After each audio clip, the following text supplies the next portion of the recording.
What is going on, everybody? I'm back with my first ever MLB video. We're talking the playoffs, and I just want to recap this insane wildcard series. I'm filming this the night after, actually probably about an hour or two after the Padres just beat the Braves to go on and play the Dodgers in the game 2. So that's kind of like the timeline of this video. So the Brewers and Mets will play tomorrow for to see who moves on. But yeah, this two teams I definitely did not expect in, and the team I think it's actually going to win the World Series is actually in the wild card round. So we'll get into the first set of games I'm going to talk about. Astros and Tigers. First off, who would have thought the Tigers would have been in the playoffs about a month ago? I know I sure as hell did not. This Tigers team is young and they're inexperienced, and they kind of remind me of the D-backs last year. Kind of not really knowing who they are yet, but just kind of going out there and balling against an Astros team, which, quite frankly, I had going to the World Series. So this is a huge upset in my book. I think in everyone's book, just the way the Astros were playing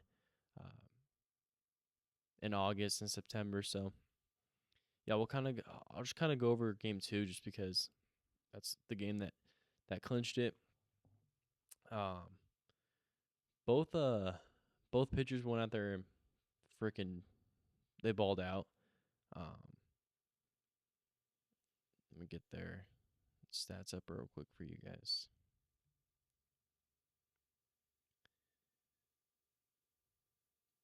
Yeah, so the Tigers went with more of a kind of like a reliever, or what do you call that? Reliever forward attack with just kind of throwing a new guy out there every inning, basically. And it worked. You saw guys go out there, give it their all. Jackson Jobe struggled, and that's where they got their 2 runs, but able to dial it back in.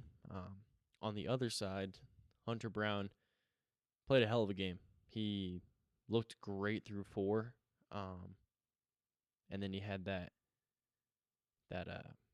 home run he got hit off him, which hit the foul pole from Parker Meadows.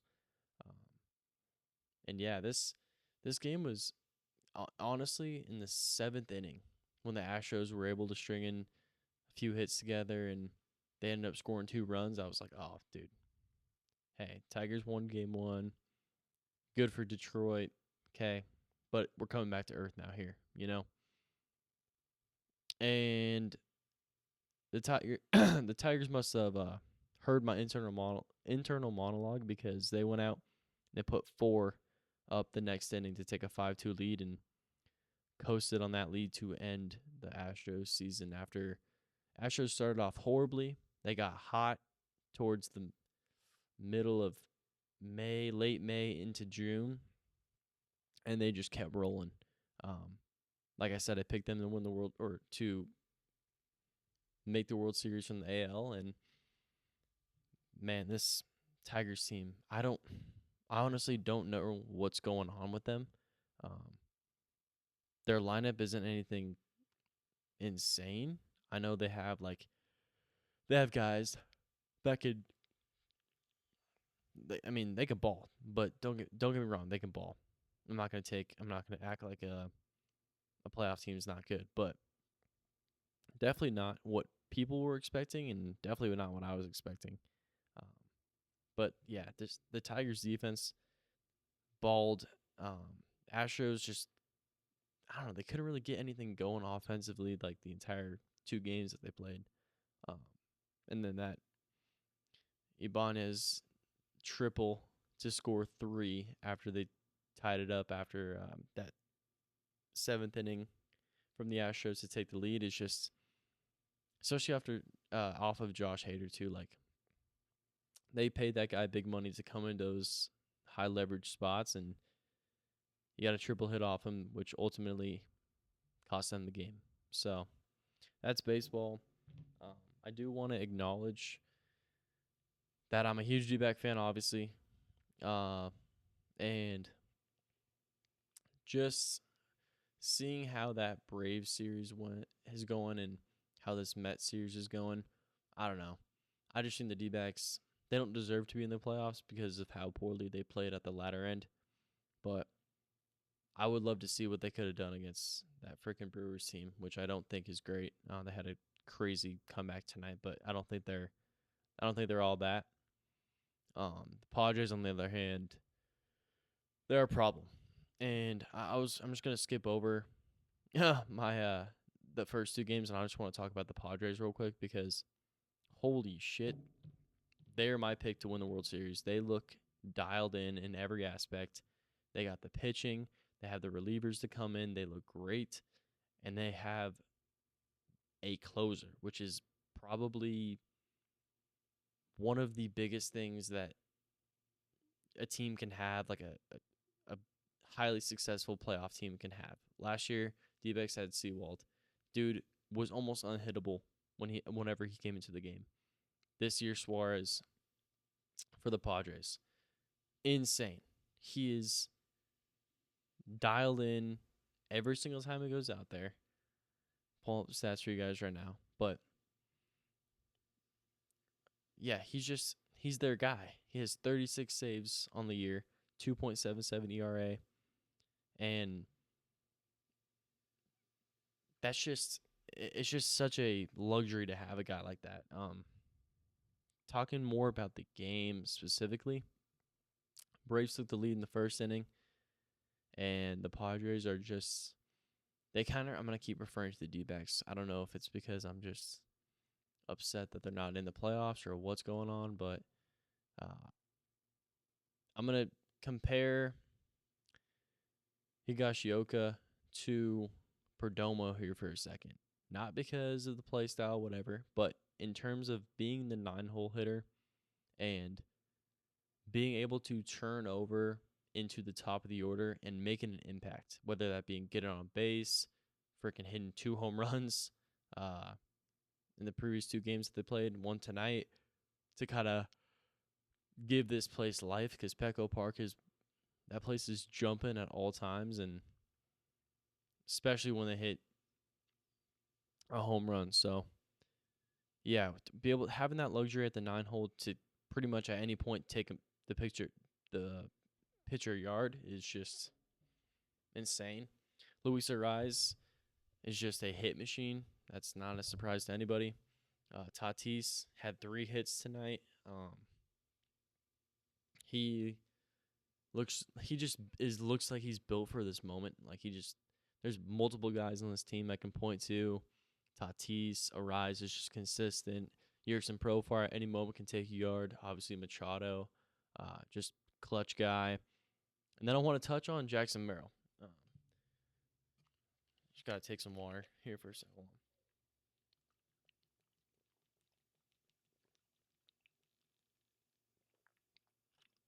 So I'm going to try to make this story as short as possible. But to summarize, I'm not going to say I knew Jackson Merrill was going to be in the NL Rookie of the Year talks and all that. I'm not going to be delusional. But I will say that in March, I had the opportunity and an incredible blessing to, with my internship, go and watch the Padres play. They play the Mariners over in Peoria here. Arizona, if you don't know, is just a hotbed for pretty much every big league team. I think we have like 10 to 12. I don't know the exact number, but there are a ton of teams that play in the Cactus League. A lot of ballparks here, and yeah, a ton of teams just come here for preseason, and the Padres are one of those teams. Spring training, I mean, and Jackson Merrill, the game I went to, I believe he had a home run and 2 doubles. And he was wearing number 80 something. And I had the opportunity to speak with a guy higher up in the Padres organization. I don't want to kind of name drop just because I don't think that's right. But I was talking to him about it, and there's a guy in the crowd that was like, "Get that man in a lower number." After every time Jackson Merrill hit one off the wall. I think he had 2 doubles, like I said, and a home run. So I asked him, the Padres, the guy I got the opportunity to speak with, "Hey, who is this guy? Why is that guy asking for him to get a lower number, all this kind of stuff?" And he's like, "Yeah, he is probably going to make our team." Obviously, he balled out that game too. The GM was there. Um, and yeah, so that moment I was like, okay, I know who this guy is, right? He's pretty much my age. Uh, he's going to make a big league roster. They have a hole out in the outfield.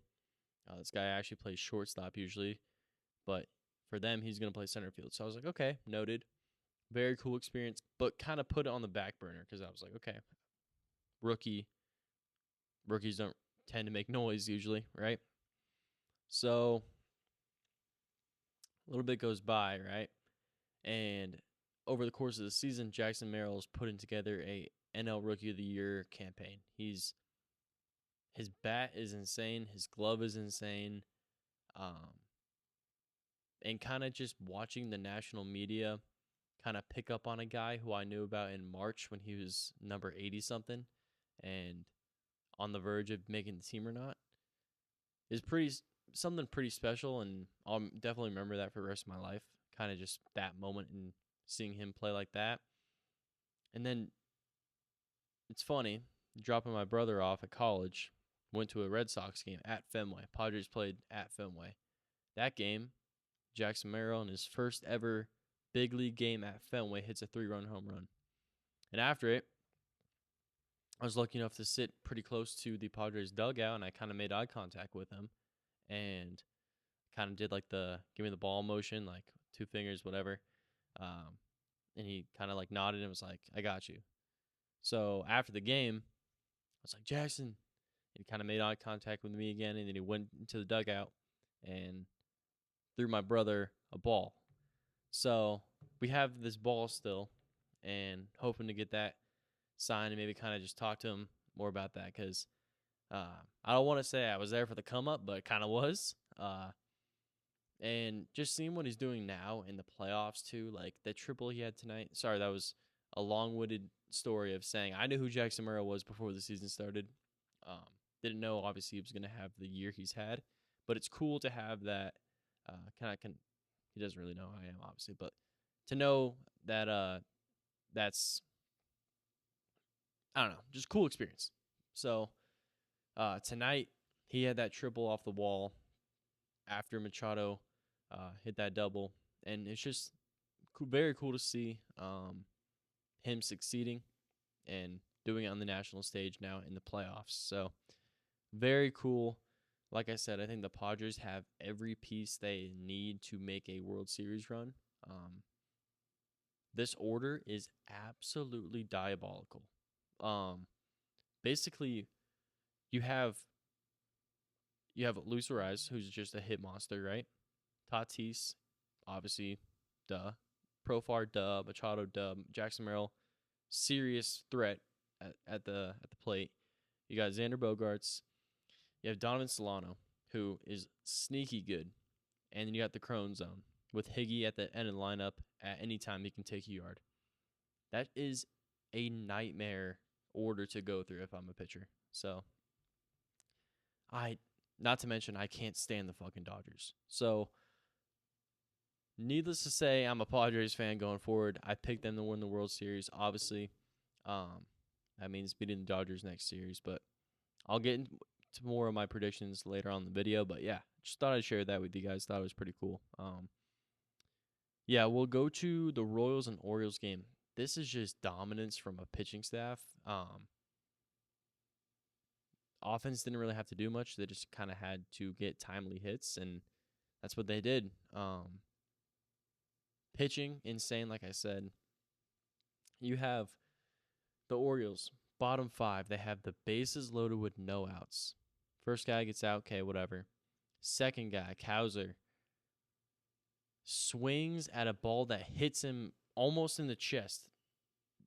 Kind of maybe a little bit more off to his shoulder, but a ball that hits him, okay? You go up 2-1 there with 1 out. That was, instead, he swings through it. The ball hits him, obviously, by rule. He's out. There's 2 strikes, so he's out. And the next guy pops up. Or, yeah, I can't remember exactly. But next guy got out. So, there were opportunities there for the Orioles to kind of take a hold of this game, and they just didn't. But give credit to the Royals pitching staff. Bobby Witt Jr. is just insane field and just insanely fast. Their second run they scored was because he just hit a little chopper to who was that? I'm blanking on the game right now. But he basically beat out a single when there's a guy on third and scored, and that ended up being the winning run. So I don't foresee the Royals making too much noise, but when you got guys like Bobby Witt Jr. and the other guys too, it's not just him, but I don't know. Pitching staff is insane, and obviously you need pitching to win a title. So maybe they'll make me bite my tongue there, but we'll see what happens. Mets-Brewers game tonight. Holy shit, that was insane. Mets were up 3-1 most of the game. Kind of looked like the Brewers were just dying off, and Milwaukee came to life after Jackson Chourio hit one out, his second of the game. And that dude's got just serious power. He hit it oppo 400 feet, and it didn't even look like he was like fully swinging. Looks like he just got top hand over it and just barreled through the zone and just caught it. And it's kind of a testament to how strong that dude is. And then a few batters later, Garrett Mitchell cracked one out there too, and that place just went ape shit. So that's playoff baseball for you. That 8th inning is playoff baseball in a nutshell. Probably one of the most fun things to watch, even though my team isn't in it. Obviously, it'd make it 10 times better, but can definitely appreciate good baseball, and we'll see how the game goes tomorrow. If I had to pick a winner, I'm going to pick the Brewers. I think home field, or before I misspeak, let's see. Yeah, home field. They got Quintana going. Brewers have Tobias Myers. He's been good lately. Very good. Quintana's good too, obviously. But yeah, he's a lefty. Brewers got a lot of righty bats. So yeah, I'll take the Brewers in that. Yeah, I'll take the Brewers in that. So we'll see how that game goes tomorrow. I'll take the Brewers. As far as the overall playoff picture, you have, let's see here. I'm trying to get the schedule up for you guys. Here we go. So, Tigers move on. They play the Guardians. That very well could be another Detroit move on. I don't rate the Guardians. They have good pitching. They have guys that can hit the ball. My dog is dreaming right now. That was him. Loki. Hey, Loki. Loki dog. All right, he's fine. So, sorry about that. My complete and total loss of train of thought. Tigers. So, Tigers, I think they could beat this Guardians team. This Guardians team is beatable. However, I'm going to pick the Guardians. Nah, fuck that. I'm picking Detroit. Fuck that. Give me Detroit to beat them. I like that a lot. The Royals-Yankees series, however, I just think the Yankees have so much firepower on off or through the bats, man. Like they have the pitching too. Give me the Yankees, Detroit, in the ALCS. On the National League side, give me the Brewers to beat the Mets tomorrow. And then give me Philly. Philly is coming back with a vengeance. Um, give me them to beat the Brewers in the NLDS. Give me the Padres to beat the Dodgers in the other side of the bracket. So it would be Phillies and Padres in the NLCS. That is a insane championship series. That I think the Padres win, man. I think the Padres get done. Philly fans are going to be heartbroken again. Tough shit. But yeah, give me the Padres to win. Give me the Yankees to beat Detroit. Their Cinderella season comes to an end. And give me the Yankees in the freaking World Series. All right. Now give me the Padres to beat the Phillies in the NLCS. Give me the Padres to go to the World Series and beat the freaking Yankees. That is going to be such an entertaining series if that happens. But yeah, that's my very brief overview of the MLB postseason picture with a little recap. I'm not sure if I'm going to do divisional series recaps and then championship series recaps. Probably won't. I'll probably just wait till the World Series is over. Or maybe give it a World Series preview. Maybe do that. That's actually probably what I'll do. But yeah, appreciate you guys listening. Be sure to follow the Let's Talk Ball _podcast on Instagram, TikTok, obviously YouTube. Give it a follow, like. Actually does make a difference. No, it's corny, but please do it. And yeah, I'll give you guys a little UFC preview and breakdown of UFC 307. I'm not going to do any of the main or the little cards, but the big cards I'll definitely do. And yeah, stay tuned for that. And yeah, guys, I appreciate you guys listening. As always, little double upload today. And yeah, we'll catch you guys tomorrow. Bye.